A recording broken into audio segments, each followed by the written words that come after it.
반갑습니다. 반갑습니다. 북한 이야기 7번째 시간입니다. 오늘은 우리 김동철 박사님께서 낯선 지역에 호텔업을 하시면서 있었던 일입니다. 회사 부사장 체포 사건, 예. 그리고 소주제는 자나 깨나 입조심입니다. 예, 자나 깨나 입조심. 어떤 스토리인지 좀 이야기 한번 어, 들어보겠습니다. 자나 깨나 입조심.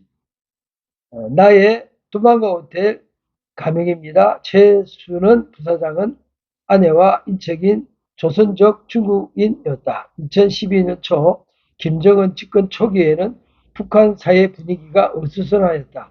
김정은의 체제가 제대로 자리 잡기 전에 정치적으로 불안하였으므로 전반적인 경제 역시 위축이 되었다. 중국과의 무역 거래가 줄어들면서 나의 호텔의 객방에도 중국 무역상들의 발길이 줄어들었다. 당시 한국의 각 언론사들은 김정일의 사망 후에 김정은 집권 초기에서의 민심 동향과 군부 권력 세력들의 움직임 등에 굉장히 관심이 많았으며 나는 그에 관한 한국 각 언론사들의 취재 요청으로 중국에서 은밀하게 한국 기자들과 접촉을 하고 있었을 때였다. 중국 출장을 다녀온 나는 두만강 호텔 사무실로 돌아와서 최 부사장에게 업무 보고를 받으면서 그에게 한국이나 중국에서 김정은 체제와 정책 방향에 대하여 굉장히 관심이 많다는 설명을 해주었다. 그런 후 우리는 지하 간무 전용 식당 방으로 내려가 둘이서 식사를 하였다. 단둘이서 앉아서 식사를 하기 전에 최 부사장은 음료수 잔을 높이 들면서 나에게 우리 새로운 김정은 동지를 위하여 간파이라고 소리치면서 건배 제의를 하였다. 물론 부사장은 중국인으로서 농담반 진담반으로 한 소리겠지만 나는 듣는 나는 귀에 거슬렸다. 최 부사장은 내가 평소 신뢰하고 있었고 아내와 인척 관계였기 때문에 늘 편한 마음으로 긴장을 풀고 대하고 있었기에 순간적인 나의 속내를 드러내고 말았다. 김정은은 독사 새끼야. 새파란 아새끼가 무엇을 안다고? 그놈은 죽어야 해. 라고 불쑥 삿대질을 하면서 고함을 쳐버렸다. 부사장은 나의 엄청난 대꾸에 순간 당황하는 모습이 역력했다. 그의 당황하는 표정에 내가 너무 나갔구나 하는 생각이 들어서 화제를 얼른 딴 곳으로 돌려버렸다. 그리고 이후 나는 그 일을 까맣게 잊어버리고 있었다. 그런데 부사장과 단둘이 앉아서 믿고 내뱉었던 이 말 한마디가 결국 3년 후에 내가 간첩 활동 혐의로 보위부에 체포되면서 부사장의 입에서 이 사실이 자백되었고 나는 최고 존엄 모독죄라는 북한 최고의 죄질을 추구하게 된 계기가 되었다. 북한에서는 아무리 믿는 사람끼리라도 자나깨나 입조심을 해야 살아남을 수가 있다. 아마 이게 목사님 그 두만강 호텔 경영하시면서 제일 머릿속에 충격적으로 남는 사건인가 봐요. 그렇죠. 그러니까 이거를 이렇게 글로 옮기셨는데 이때 당시에 한국에서 기자들이 접촉해 왔다고 되어 있거든요. 어떤 상황인지 좀 이야기해 보시겠습니까? 그때 당시에 이제 아, 김정일의 그 큰 어떤 죽음이 있었잖아요. 예, 김정은. 그 시절에. 그러기 때문에 그 북한 사회가 굉장히 또 어수선했고, 예, 왜냐면은 김정일이가 있을 당시에는 그래도 헐벗고 굶주린 그런 모습은 보여 있었지만은 체제 자체는 흔들리지 않냐고 아주 그 정상적으로 이게 움직이고 있었어요. 근데 김정일이가 갑자기 죽고 난 이후에 그의 아들 김정은이가 바톤을 받고 나와서 이제 그 북한 체제를 예, 조율해 가는 그런 과정이 있었죠, 이때. 그때 제가 이제 우리 연변에서 여러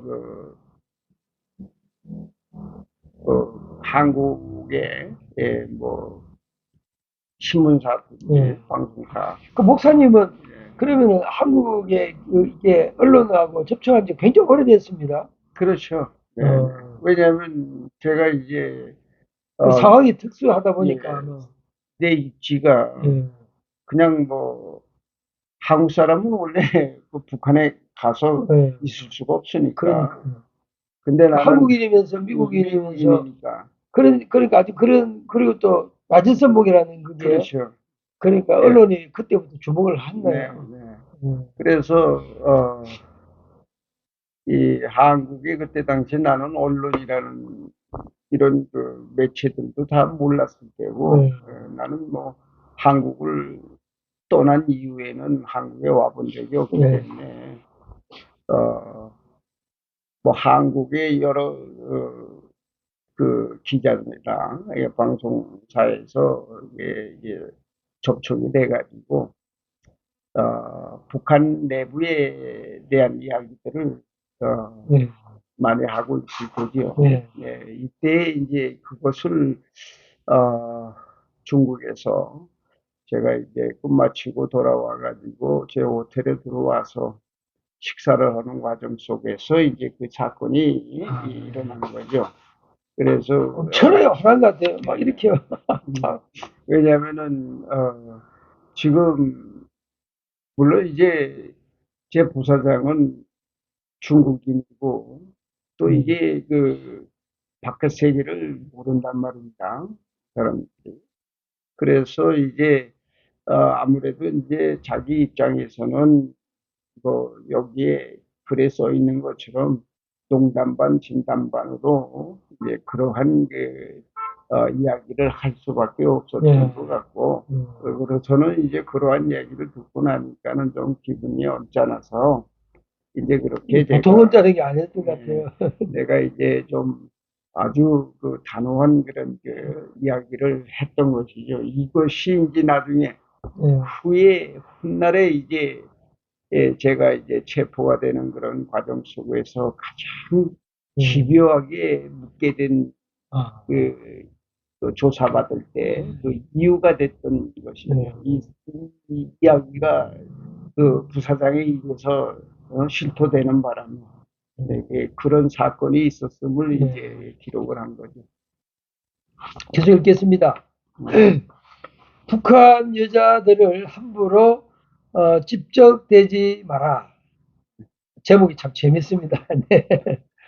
내가 자주 중국과 해외 출장을 다니다 보니 호텔 부사장이 불미스러운 사건으로 신고가 되어서 보위부에 체포된 사실을 늦게 알았다. 그날도 급히 호텔로 귀환하여서 보위부에 들어가 보니 호텔 부사장이 여직원들과 부적절한 관계를 가졌다는 신고가 접수되었기에 긴급 체포해서 현재 조사 중이라고 지도원이 나에게 말했다. 나의 호텔 직원들이 연루된 사건이므로 나에게는 심각한 사건이었다. 나는 자체 진상 경위 조사를 하겠다고 보위부에 답변을 하고 서둘러 호텔로 돌아가서 전 직원들을 집합시켰다. 내가 조금 전에 보위부 조사실에서 다 이야기를 듣고 왔다. 그런 이 사건을 원만하게 문제 해결을 하려면 이 사건에 연루된 사람이 솔직하게 나와서 나에게 자초지종을 다 털어놓아야만 내가 이 사건을 빨리 해결해 줄 수가 있다. 그렇지 않으면 연루된 사람만 처벌받는 것이 아니라 이 회사 문을 닫는 일이 생길 수도 있다. 회사 문을 닫는다는 나의 말에 직원들은 서로 눈치를 살피면서 적지 않은 동요를 하기 시작했다. 잠시 후에 나의 2층 사무실에 한 명씩 한 명씩 3명의 여종업원이 나를 개별적으로 찾아왔다. 그들은 하나같이 부사장과 절대로 이상한 관계를 가지 않았다고 부인했으며 다만 부사장으로부터 과잉 친절이나 작은 선물을 받은 적은 있었다고 실토했다. 나는 3명의 이 여직원들의 실토를 근거로 하여서 그 다음날 평소에 친분이 있었던 부위부 반탐 업무 책임자인 전용덕 처장을 남산호텔 커피숍으로 불러내었다. 처장 동지, 내가 어제 회사로 돌아와서 자세히 알아보니 사실 그런 그리 불미스러운 일은 없는 것 같소. 지금 우리 회사 일이 이렇게 처리되고 어떻게 처리되고 있습니까?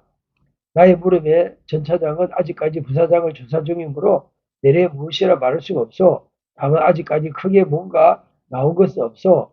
전 차장의 표정과 말투로 봐서는 사건이 잘 마무리될 수도 있다는 암시를 보내는 듯했다. 나는 전 차장에게 다시 부탁했다.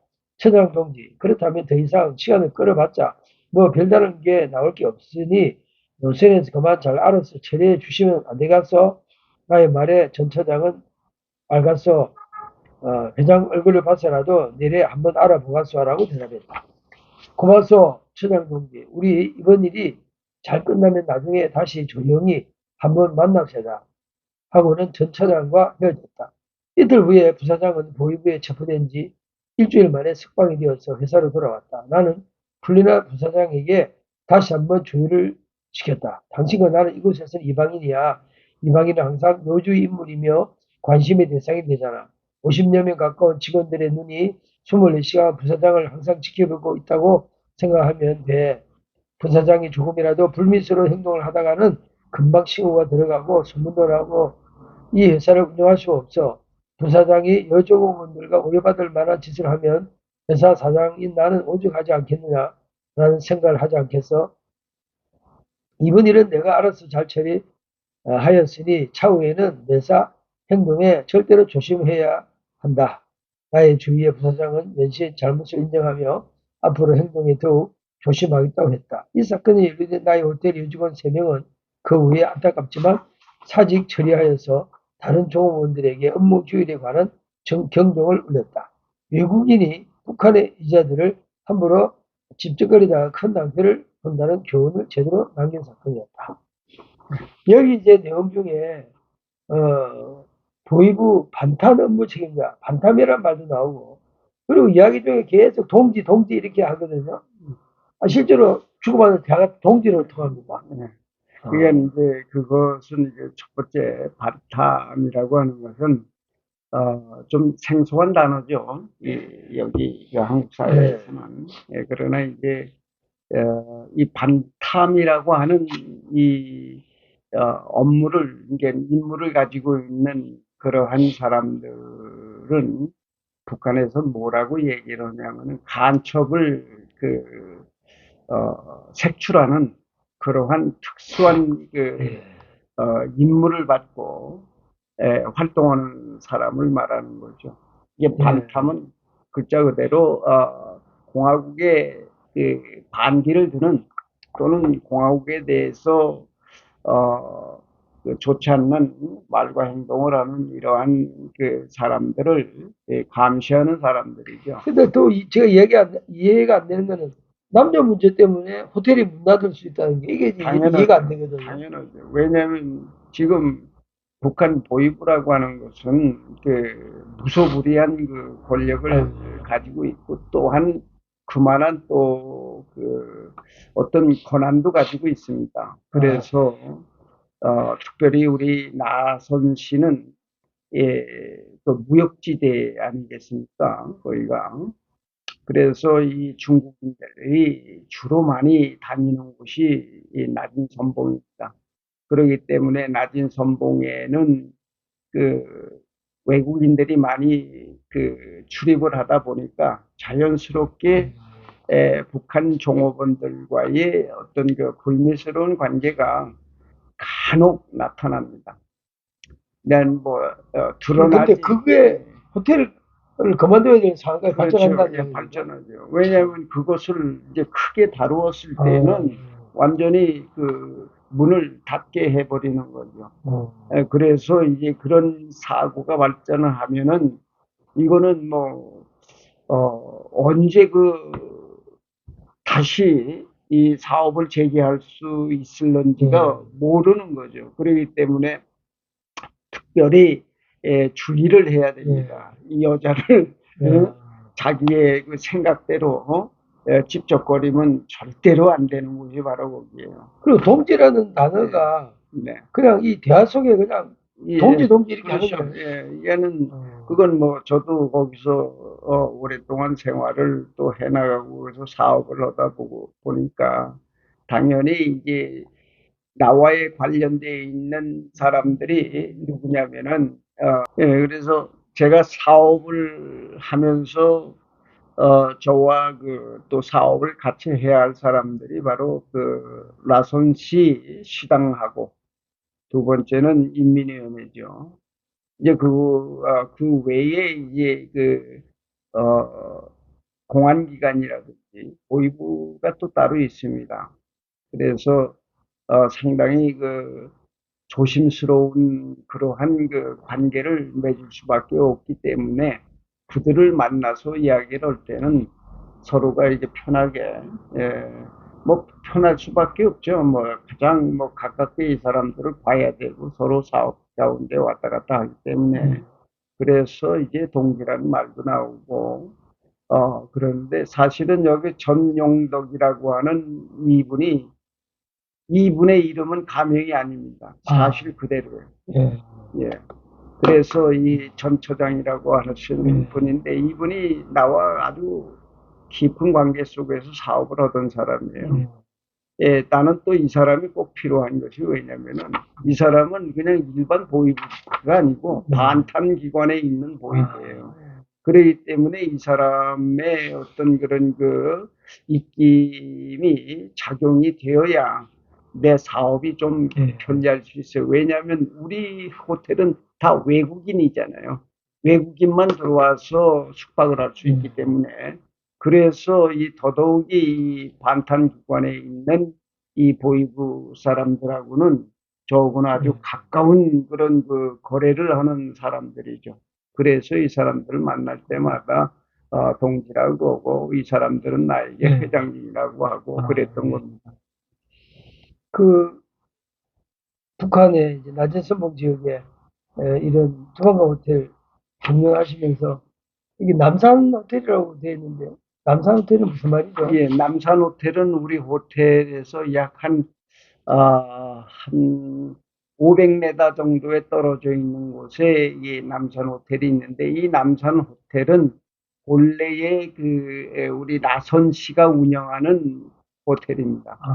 예, 이거는 이제 저와는 관계가 없는데 이 남산 호텔은 역사가 대단히 깊은 곳입니다. 일제시대 때서부터 거슬러 올라갑니다.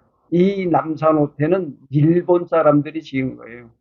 그 남산 호텔 밑으로 지하로 내려가면 우리 나진항으로 바로 들어갈 수 있는 통로가 되어 있습니다. 현재는 그걸 막아놔서 누구도 들어가지 못하죠. 예, 저는 이제 남산 호텔의 지배인을 잘 알기 때문에 예, 이분하고의 새 사업을 하면서 거기를 한번 제가 가본 적이 있습니다.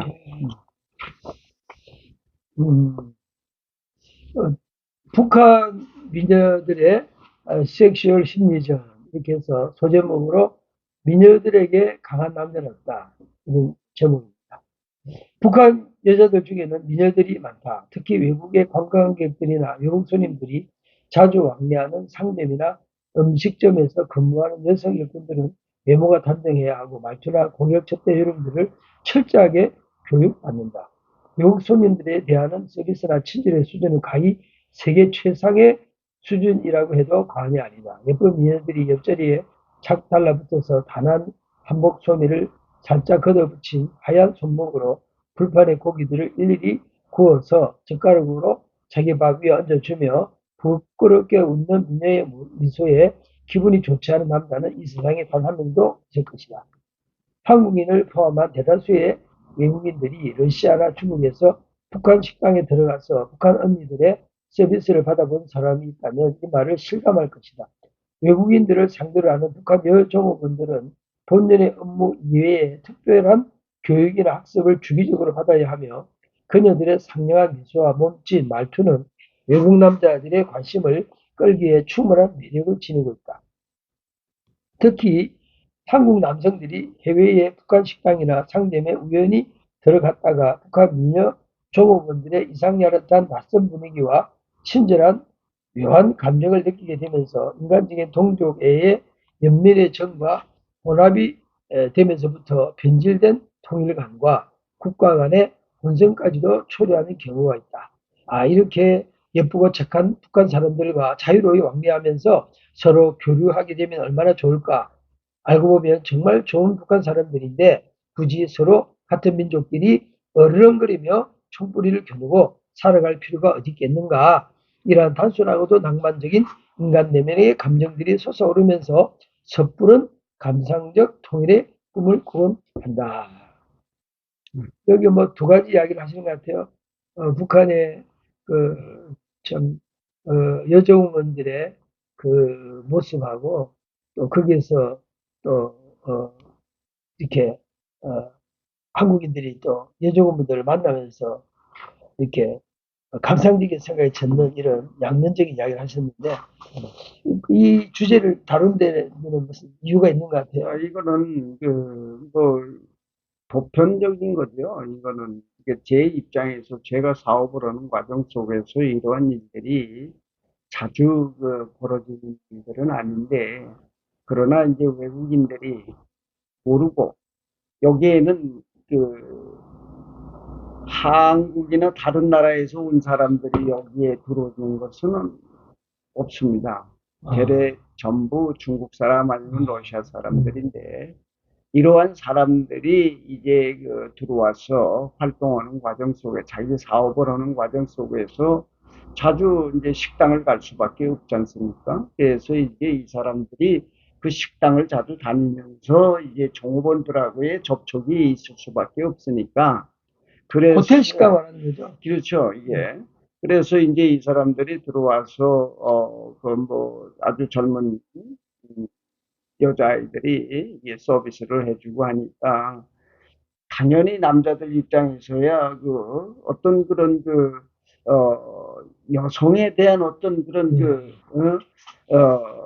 생각을 가질 수밖에 없지 않습니까? 근데 이제 이 아이들의 모습을 보면은 사실 뭐 이쁘다고 하는 것보다는 그저 조선 여자로서의 얼굴, 그런 이미지가 풍기는 거죠. 거기다가 이제 한복까지 입고 있으니까 더더욱이 중국인들 입장에서는 대단히 신기한 거죠. 한복이라는 건 중국에 없으니까 조선족만 입는 거니까.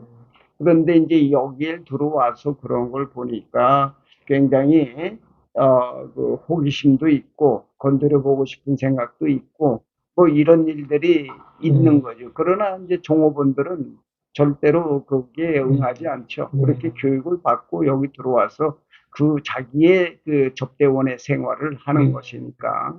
그러나 이제 외국인들이 들어와서 가능하면은 그냥 접대만 받고 가는 걸로 끝내야지, 거기에서 어떤 다른 생각을 한다면 상당히 위험한 일이 벌어질 수 있겠다 싶어서 제가 이 글을 써놓은 겁니다.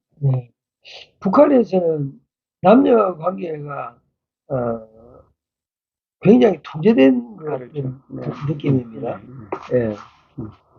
북한의 미인계, 특히 미주나 캐나다 등의 한국계 남자 교포들이 북한으로 관광이나 업무차 들어왔을 때 북한 미녀 근무자들을 보게 되면 약간 흥분하는 경우를 자주 볼 수가 있다.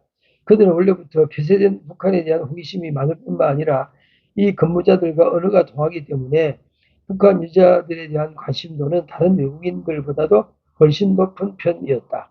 나의 호텔도 외국인 수수께끼들이 많기 때문에 여종업원들에게는 철저하게 외국 손님들을 대하는 업무 규칙이나 규율을 엄하게 다뤄왔기에 고객들과의 특별한 사고는 없었다.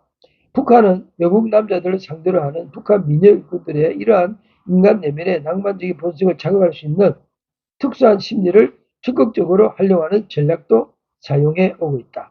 북한 미녀들의 독도야 간밤에 잘 잤느냐, 언제쯤 우리는 하나가 될까라고 구슬프게 노래 부르는 미녀들의 목소리에 평양 소주라도 한 잔 곁들이면 금방이라도 통일이 되었으면 하는 욕정이 부럽게 말입니다.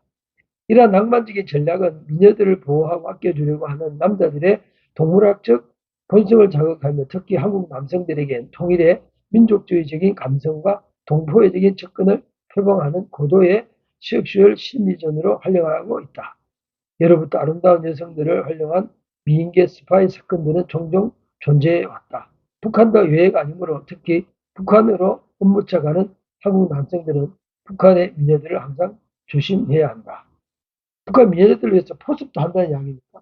그렇죠. 이제 그런 거는 이제 해외에서 이제 얘는 그 북한 내에서는 그럴 필요는 없고 해외에서 이제 그런 일들이 그 비밀리에 진행을 하고 있죠.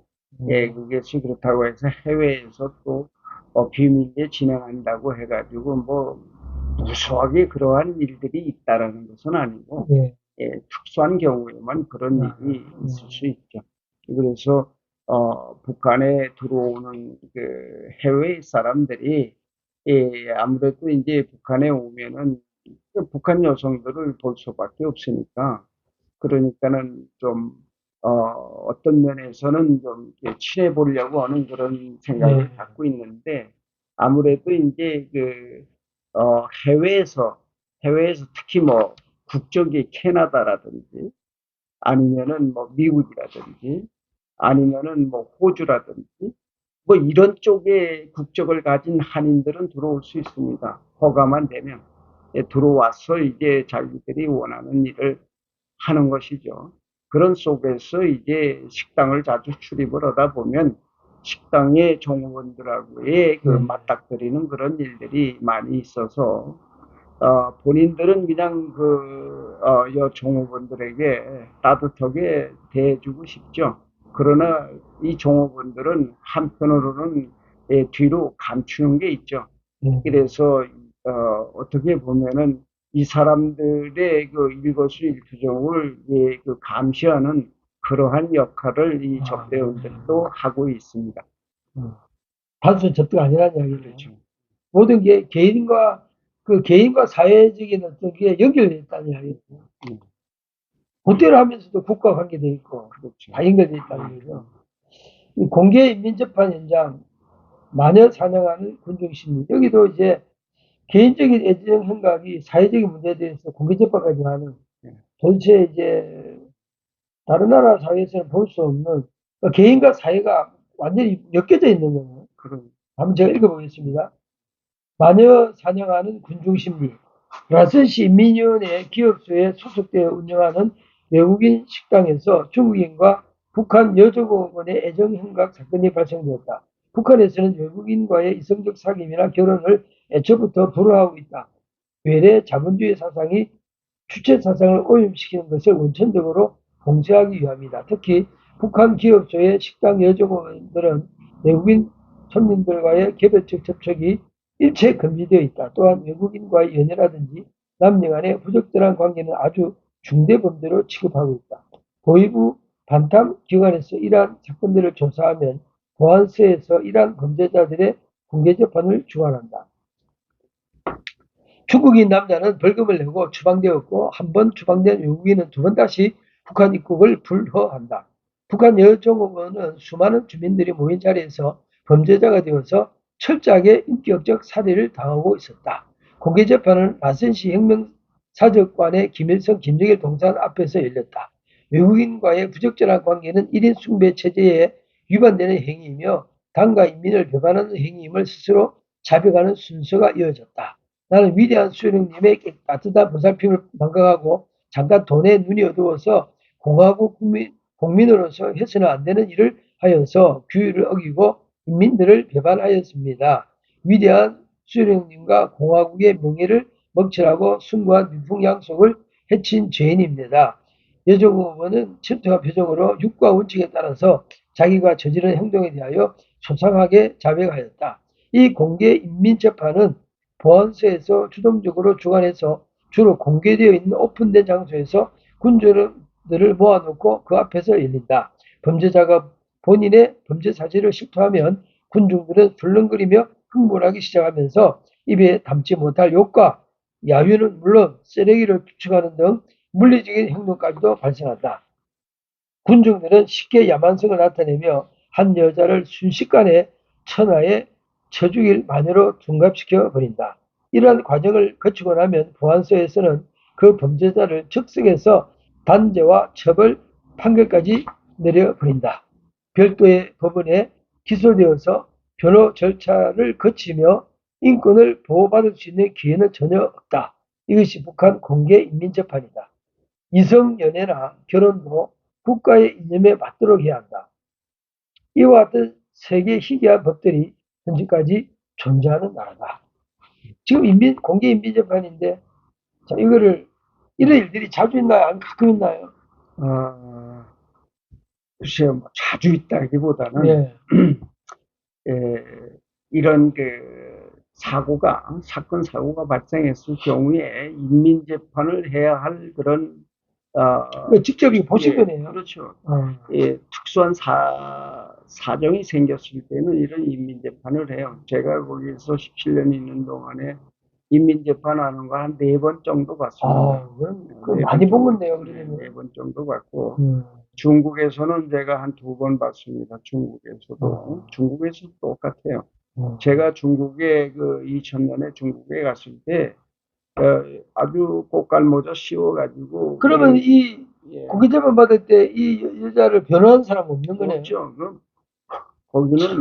거기는 뭐 변호를 하고 변론을 해주고 하는 그런 자체가 없는 거예요. 그거는 어떤 법이 있어도 법대로 이걸 처벌하지 않습니다. 그러니까 이 공개재판이라고 하는 것은 사실 어떻게 보면은 무서운 거죠. 이건 인격살인은 뭐 말할 것도 없지만은 어쨌든 군중 사이에 들어와서 그러한 자기의 죄를 실토하고 거기에 대한 처벌을 받는 거에 대해서 개인적으로는 굉장히 두려운 겁니다. 그게. 그래서 이 군중 심리에 의해서 이 재판이 이루어지도록 하기 때문에 상당히 보는 사람들도 안타깝죠. 그러나 그 공개재판 장소에 끌려 나오는 이 사람을 앞세워 두고서 그냥 군중의 어떤 그런 액션이 없다면 그것도 또한 문제가 되기 때문에 어쩔 수 없이 그 대상을 향해서 욕을 한다든지 어떤 분풀이를 하는 흉내라도 내야 되죠. 이게 바로 근데 어떻게 공개재판이라는 게 이게 어떻게 우리 한반도 역사 속에서 공개재판이 있었나요? 있었죠, 옛날에. 옛날에 조선시대에 있었나요? 있었죠, 이게. 참, 근데 이게, 지금 사실 이 북한 내에서 지금은 아마 그렇게 공개재판 하는 것이 그리 많지 않은 거예요. 아마 특수한 거 아니면은, 군중들을 동원하진 않죠. 지금은. 그러나 이제 지금도, 국가적인 차원에서 체제를 위해서 이걸 공개재판을 해야 될 필요성이 있을 때는 이렇게 합니다. 그래서 경종을 일으키는 거죠. 자, 여기가 외국인들이 많이 출입을 하는 곳이기 때문에 특히 여성들이 이 외국인들하고의 관계를 맺을 때에 어떠한 처벌이 이렇게 따른다는 것을 보여주기 위해서 이 공개재판을 하는 거죠. 참 이해할 수 없는 제도입니다. 팔복할 각오로 북한 당국과 맞섰다. 그때 다른 북한법. 지금 이제 계속해서 제가 소제목을 읽겠습니다. 내가 운영하고 있었던 두방강 호텔 뒤쪽에는 보안서가 있었고 그 가운데에 강냉이 밭이 있었다. 그 강냉이 밭 옆으로 장마당이 옮겨온다는 소문이 나돌았다. 2014년 어느 날 내가 중국 출장을 다녀오니까 나의 호텔 오른쪽 옆에 시멘트 담장이 온데간데 없이 사라지고 없었다. 나는 깜짝 놀라서 직원들을 불러서 알아보니 시당 건설대에서 일방적으로 와서 그 담장들을 허물었다고 했다. 당황한 우리 직원들이 항의를 해봤지만 당국에서 나온 건설대는 막무가내로 담장을 부수어버렸다고 했다. 나는 너무나 황당해서 당장 시당인민위원회로 달려갔다. 그 당시 김정은의 집권체제가 공고히 자리 잡히면서 각 도당과 시당 지방 조직들의 개편과 담당 지도원들이 싹 교체되고 있을 즈음에 내가 그동안 친하게 지내던 많은 당 인맥들도 다른 시당으로 전보되었다. 북한이나 중국 같은 사회주의 국가에서 사업을 하려면 당의 인맥들과 좋은 관계를 유지하지 못하면 사업상 굉장한 애로사항이 초래된다. 도시개발 건설대 관계 당국의 지도원도 내가 모르는 새로운 요원들로 바뀌어 있었다. 나는 새로 부임해 온 도시개발 담당 지도원에게 어찌 집주인에게 한마디 상의도 없이 이렇게 일방적으로 남의 집 담을 허물 수가 있냐고 항의했다. 그 지도원은 호텔 이쪽으로 장마당이 들어올 계획이라서 도시계획법이 바뀌었다고 했다. 그러니 그 담당을 허물 수밖에 없으며 다 국가가 하는 일이니까 협조하라는 답변만 돌아왔다. 나는 엄연히 국가의 땅 사용 허가권과 사업자 건물 건축 허가를 법 절차대로 정식으로 다 밟고 진행했기 때문에 이러한 처사는 법을 어기는 처사라고 강력히 항의하며 담장을 다시 복구시켜달라고 요구했지만 그 지도원에게는 씨알도 안 먹혔다. 국가와 체결한 법은 그때 달라요 라는 식이었다. 나로서는 그들의 법 해석이 참 어이가 없었고 관계 당국의 지도원들이 교체될 때마다 법의 잣대가 자기들 마음대로 들쑥날쑥 바뀐다면 도대체 북한에서 무슨 사업을 계획하고 진행할 수 있겠느냐는 회의감이 들었다. 그 지도원은 한술 더 떠서 호텔 전체를 다 허물지 않은 것을 다행이라고 생각하라는 말을 듣고 나는 폭발해 버렸다. 내가 언성을 높이며 그 지도원과 다툼이 일어나자 주변을 지나가던 안면 있는 지도원이 애써 말리는 바람에 씩씩 거친 호흡을 가다듬고 물러날 수밖에 없었다. 호텔로 돌아오면서 생각하면 할수록 억울하고 분해서 참을 수가 없었다. 단지 나의 호텔 옆 담장이 허물어졌다고 분한 것이 아니라 그동안 북한에서 내가 활동해 왔던 모든 자선사업이나 투자 유치활동, 내가 그렇게 고생하며 북한 인민들을 위해서 해왔던 일들의 대가가 겨우 이런 것들인가라는 회의감과 분을 참을 수가 없었다.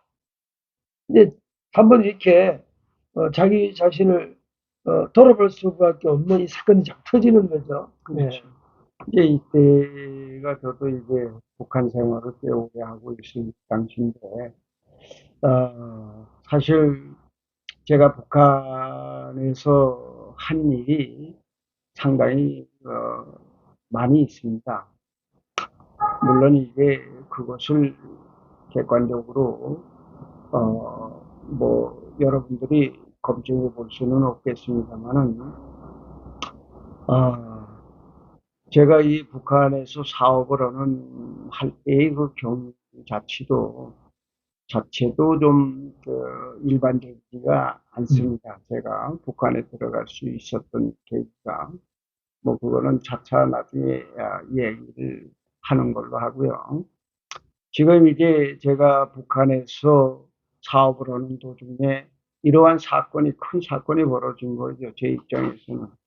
그래서 이러한 담장을 허물어낸다라고 하는 것은 상당히 기분 나쁜 일 아니겠습니까? 자기 사업장인데 그것도 국가로부터의 땅을 불어받고 거기에 대한 응당한 그 자금을 댔고 그 다음에 정치 건축법에 따라서 제가 그 건설을 한 것인데 갑작스럽게 제 담장을 반쯤을 다 헐어버리니까 이게 황당한 일이죠.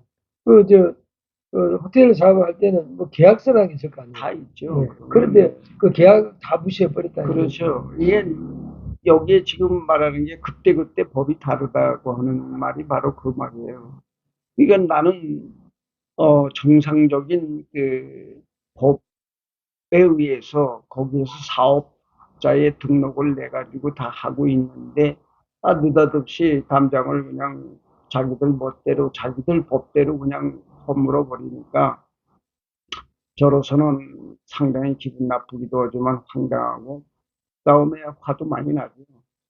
그래서 내가 이렇게 너희들을 위해서 해줄 수 있는 것을 열심히 해 주었는데 그래서 어, 나에게 지금 이러한 일들이 벌어지게끔 만든 그 자체는 어떻게 보면은 이게 이율배반적인 그런 생각이 들어서 상당히 기분이 나빠서 제가 이제 항의를 하는 그러한 사태를 이제 벌어진 일에 대해서 제가 여기다 기록을 해놓은 거죠.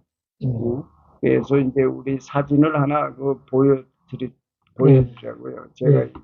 이 당시에 이 호텔. 도망가 호텔을 이거 운영하고 예. 있었다고 하는 이 도망가 사진. 호텔 사진입니다. 그냥 말로만 하면은 모를 거 아니에요. 예? 예. 예. 도망가 호텔. 도망가.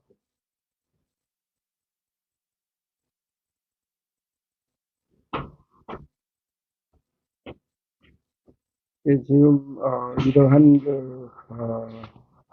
일들이 사실은 저에게는 정말 뜬금없는 일이 되다 보니까 그래서 이제 그 위에 할복하는 그러한 네. 소동까지 벌어지게 할복수도 여기 소제목을 하나 달으셨어요. 할복 시도로 저항하다. 나는 호텔로 돌아오자마자 무너진 담장 벽터로 가서 고래고래 고함을 지렀다. 건설대 동무들 다 나오시라고. 건설대 동무 에미나이들 다 어디로 갔어? 전부 냉큼 나오지 못하겠어. 나의 소란스러운 고함 소리에 여기저기서 지인들이 몰려 들어왔고 건설대원들 몇 명도 그 틈에 끼어 있었던 것 같았다. 사람들이 많이 모여들자 내가 그들 향해 큰 소리를 외쳤다. 나는 내일 위대한 김일성, 김정일 장군님 동상 앞에서 할복할 것이요. 나는 그동안 북한의 인민들을 위하여 나의 인생을 바쳤어. 그런데 나에게 돌아온 이것이 무엇이요? 나의 진심을 할복으로 증명해 보이겠어. 나는 벌겋게 달아오른 얼굴로 사투리까지 하면서 고함치자 직원들이 화들짝 놀라 뛰어나와서 나를 말렸다. 북한에서 자살이나 자해는 위법이다. 특히 자살은 국가 체제에 도전하는 것이며 저항과 반역의 표시이기 때문에 자살을 시도하거나 그것을 강조하는 사람들은 체제 위반법으로 처벌 대상이다. 나의 할복 자살 시도 소동은 즉시 시 보위부에 주민 신고가 들어갔고 나는 시 보위부로 들어가게 되었다. 그래도 다행히 시 보위부에는 나의 인맥들이 남아 있었다.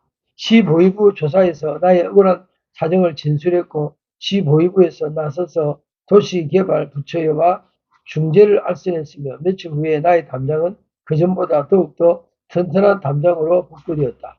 그러나 그 할복시도 사건으로 인하여 나는 엄중한 경고 조치를 당했고 시당위원회 일부 부처의 요주의 관리 대상이 되면서 당시 시보위부 고위 지도부는 나에게 이렇게 말했다.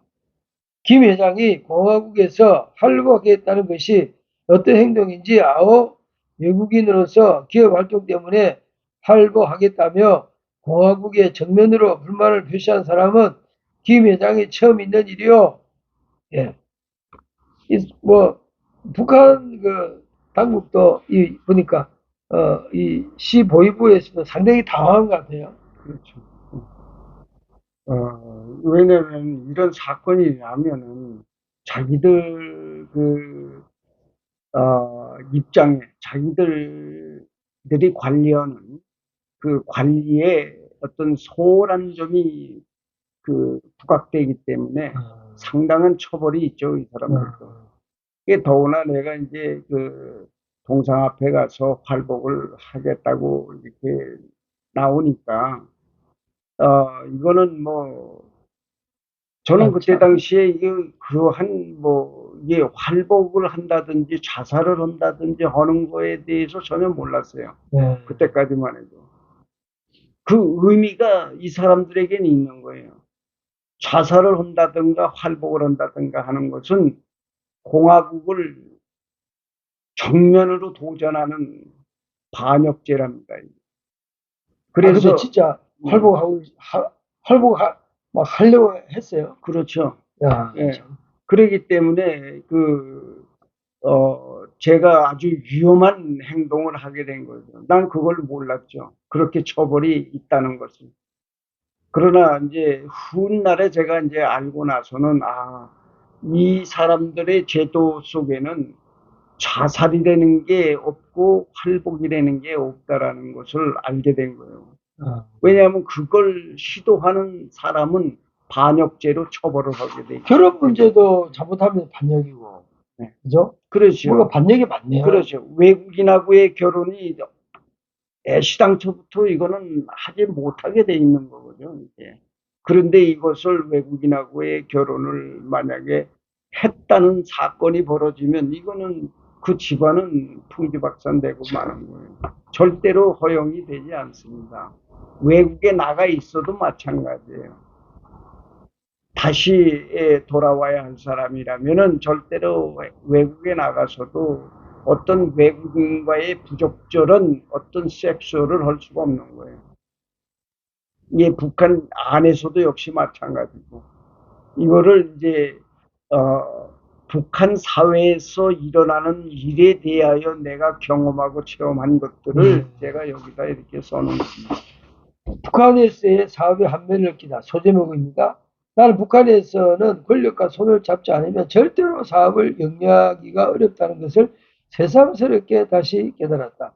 물론 평양에 있는 고위 인맥들의 손을 넣으면 어지간한 일들은 다 해결될 수야 있겠지만 어찌 매사 모든 일들을 그렇게 한다는 말인가. 그것은 사업가로서 할 일이 아니었다. 처음에는 모든 혜택과 사업적 보장을 다 해줄 것처럼 외국인 투자자에게 시연을 베풀지만 어느 정도 투자가 완료되고 기업이 잘 돌아가면 언제 마음이 바뀔지 모르는 북한 당국의 예측 불허한 정책은 외국 기업인들의 지속적인 투자를 기대하기는 힘들 것이다.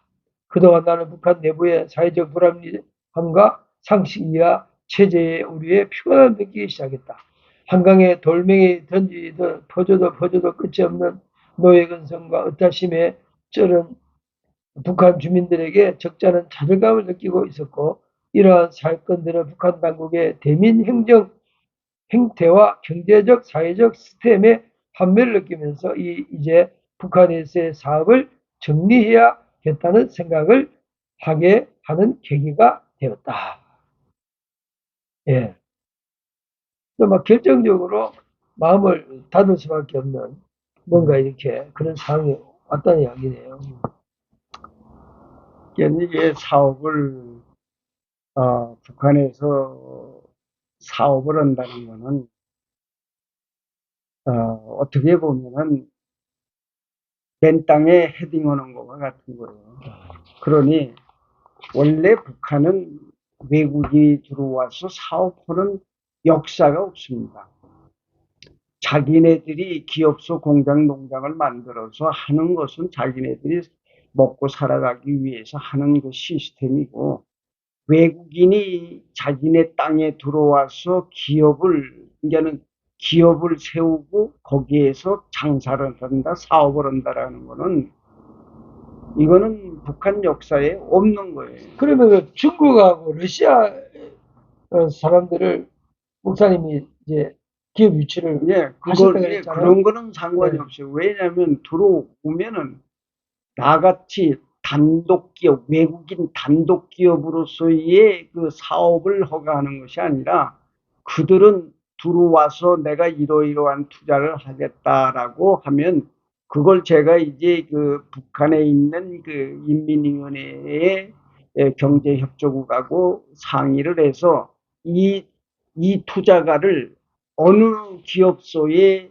그 합작으로 투자를 묶어줄 것인가를 결정을 합니다. 그러면 그들은 와서 합작을 하든지 합병만 하면 되는 거예요. 그래서 단독 그 회사가 아니라는 그렇죠. 그러니까 그 사람들은 결국 조선 사람들과의 합병이나 합작을 이루어 가지고 사업을 하는 것이죠. 그러니까 목사님은 유일하게 단독 사업. 나는 단독이죠. 외국인 단독 사업이니까 나는 외국인들만 들어올 수 있는 장소예요. 그러니까 그 땅 내가 밟고 있는 땅은 미제국주의 땅이에요. 북한 땅이 아니에요. 호텔 말하는 거예요. 거기는 내가 외국인으로 등록이 돼 있기 때문에 이게 특수한 것이죠. 그래서 북한 안에 그 호텔만 그러면 그렇죠. 내 땅이 되는 거니까 내가 땅값을 줬으니까 50년간 사용할 수 있는 땅값을 줬으니까 거기는 땅을 살 수는 없습니다. 중국도 역시 마찬가지고 절대로 국가가 땅을 소유하지 개인이 땅을 소유하지 않습니다. 예, 북한도 역시 마찬가지예요. 그래서 50년이라는 그 기간 동안에 내가 사용할 수 있는 사용권을 주되 거기에 대한 합당한 요구되는 돈을 지불하면 되는 거죠. 응?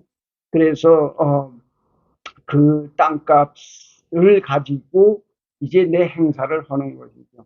그럼 그 안쪽에 있는 내가 밟고 있는 땅은 내 땅이나 마찬가지인 거예요. 유일하게. 비록 그러니까는 허가는 이게 빌려는 받았지만은 내 땅이다. 50년 동안은. 그래서 여기서 사업을 하는 이 사업이 상당히 내가 처음 생각했던 거하고는 정말 힘들더라고요. 가면 전체 한 갈수록 몇 평이나 되는 건데, 땅 평수로도 그게 전체 이게 뒤에 뭐 공장 주차장까지 전부 합치면 약 한 8,000평 됩니다. 상당히 큰 예, 땅이에요. 예. 얘는 그게 뭐 평수가 이게 한국 평수하고 맞는지 모르겠는데 8,000평입니다. 그러니까 우리 호텔만 있는 게 아니고 호텔에 들어오는 사람들이 전부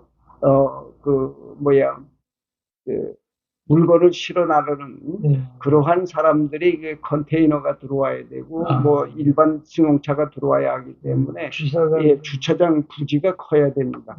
그래서 제가 이제 그 주차장을 빼놓은 나머지 앞에 제가 이제 호텔을 세운 것이죠. 그래서 이제 그 안에서의 생활을 이제 호텔 사업을 하면서 정말 한 발 내딜 때마다 장애물이 있어요. 이 장애물을 다 극복을 해야 내가 사업할 수 있는 거예요. 그러니까 웬만한 사람들은 할 수가 없는 거죠. 그 사업 자체를. 참, 어떤 면 보면 참 모험입니다. 네. 예, 그러한 그 사업을 저는 뚫고 나온 것이죠. 전부 다 헤쳐나온 거예요. 김동철 목사님과 함께하는 북한 이야기 7번째 시간이었습니다. 네.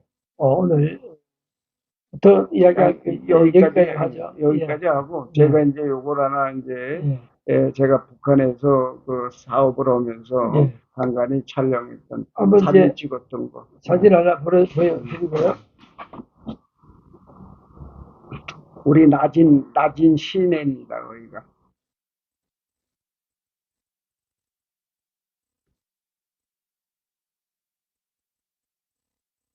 나진항 쪽에 배도 있고, 배 앞에서도 찍은 것도 있고, 거기에 이제 찍은 사람들이 이제 우리 회사의 종업원들. 이게 나진항 배네요. 그렇죠. 나진항 배도 이게 있습니다. 여기가 이제 우리 호텔에서 조금 내려가면은 남산 호텔이라고 하는 그 광장 앞입니다. 광장 앞이에요. 여기가 이제 역전이에요. 나진 역전. 나진시 역전이라고 여기가. 나진시 역입니다. 여기 나진시역. 나진선봉역이에요. 거기에서 이제 러시아로 넘어가는 여기가 기차를 탈 수 있습니다. 나진선봉역입니다. 역도 보여주고 이제 또 항구도 보여주고 이렇게 이제 앞으로 얘기를 하다 보면은 제가 이제 거기에 필요한 사진들을 다 보여주도록 하겠습니다. 시작하십시오. 이게 이제 우리 회사를 담당하는 보위 지도원이에요. 보위 지도원. 이 사람도 보위 지도원. 이 사람은 이제 조선인데 우리 회사에 두 분 다 보위 지도원. 보위 지도원들이에요. 이 여자 맨 끝에 있는 이 여자는 우리 회사의 지도원이에요. 우리 회사의 지도원. 여기 있는 분들 여기 있는 두 분이 보위부 지도원이고 이쪽에 있는 여자분은 회사에 있는 또 지도원 배치라고 그렇게 합니다. 그러니까 완전히 이제 지도부, 지도원 뭐 이런 속에서 사시는 거예요. 그렇죠. 뭐 사업을 하는데도 뭐 지도부, 지도원 속에 둘러서 쌓여서 그렇게 이게 우리 이제 나진 낮은 배, 아파트의 배죠. 음. 여기가 이제 어디냐면은 우리 나진시 도박장 부근이에요. 여기가 이쪽으로 도박장이 있죠. 그 이제 사모님하고 찍으세요. 예, 김덕철 목사님하고 사모님인데, 그 뒤에가 이제 배가 있고, 이 주변이 그 카지노 이 주변에 있다고 합니다. 이때가 몇 년도죠? 이때가 여기 있잖아요. 2005년. 2005년. 야, 참 오래된, 10년 전의 이야기입니다. 야, 참. 그렇죠. 여기가 바람이 세요. 예. 바람이 세서 춥습니다. 이게 예. 거기는 여름이 없어. 예. 다 추워요. 이게. 음. 이게 이제 그 도박장 호텔 안에 이 아까 보이던 왜냐면 이 보이시도원이 그러면 카지노가 어느 호텔에 있다는 이야기입니까? 이거는 그 호텔이 아니고 호텔이 아니고 카지노만 하는 거예요. 카지노만 따로 예, 단독으로. 단독. 그 낮은 선봉지 안에 카지노가 안에, 있다는 이야기예요. 내가 그때 들어갔을 때 이게 세워질 당시입니다. 이게. 그래서 왜 여기다 놨냐? 돈벌이가 되거든. 왜 중국 사람 도박 좋아하기 때문에. 그러니까 중국, 러시아 사람들이 많이 다 들어온다는 와서 여기서 이제 예. 도박을 하고, 그리고 이제 배를 타고 러시아 애들은 배 타고 갈 수 있고, 중국 네. 애들은 여기 들어와서 이제 군출으로 나가서 이제 자기 집으로 갈 수 있고, 이런 데죠. 그래서 아주 의미 있는 그런 사진이 많이 있어요. 이거는 내가 이제 우리 호텔 초기에 초기 공사할 때, 이 사진은 두만고 호텔 초기 지을 때 공사할 때 사진이라고 그렇게 생각하십니다. 이렇게 참 이렇게 꿈을 가지고 출발하셨는데 그게 이 두만고 호텔 지으면서 뭔가 이렇게 참 큰 시도를 하셨는데 이렇게 지금 오늘은 이렇게 북한에서의 사업을 정리해야겠다 이런 생각까지 가게 되는데 지금 그래 되면은 처음에 시작하고 이런 마음먹기까지 몇 년이 된 거죠? 그렇게 되면 보통 내가 호텔을 시작해서 2014년, 예, 13년 요쯤이죠. 예, 김정은이 막 들어와서부터는 이제 내 호텔 사업이 흔들리기 시작한 거예요. 왜냐면 나를 봐줬던 장성택이도 없어졌고, 또 그 시당 사람들이 싹 다 바뀌어버렸죠. 뭐 인민위원회 위원장 다 바뀌어버렸죠. 그러니까 그동안 나를 봐줬던 이 꾼들이 다 없어져 버리다 보니까 중국전과 연결된 분들은 다 잘려버렸다는 거예요. 다 잘라져 버리니까 내가 더 이상 힘을 쓸 수가 없는 거예요. 그래서 이제 저도 사업을 접어야 되는 그런 시기가 들어서 여기에서는 마무리를 해야 되겠다 이런 생각을 했어요. 이제 처음에 이게 여기가 이렇게 시공한 게 2000 몇 년이죠? 요게 이제 2002년도. 2002년도에 시공 시작해가지고 거의 12년 세월이 흘렀네요. 오늘 여기까지 하고, 다음번 8번째 시간에는 이제 사업을 정리하면서 자발적으로 북한의 정보 수집도 하고 미국 정보기관과 접촉하게 되는 그런 일들이 이제 시작됩니다. 오늘 7번째 시간 여기까지 하겠습니다. 네, 감사합니다. 감사합니다. 네.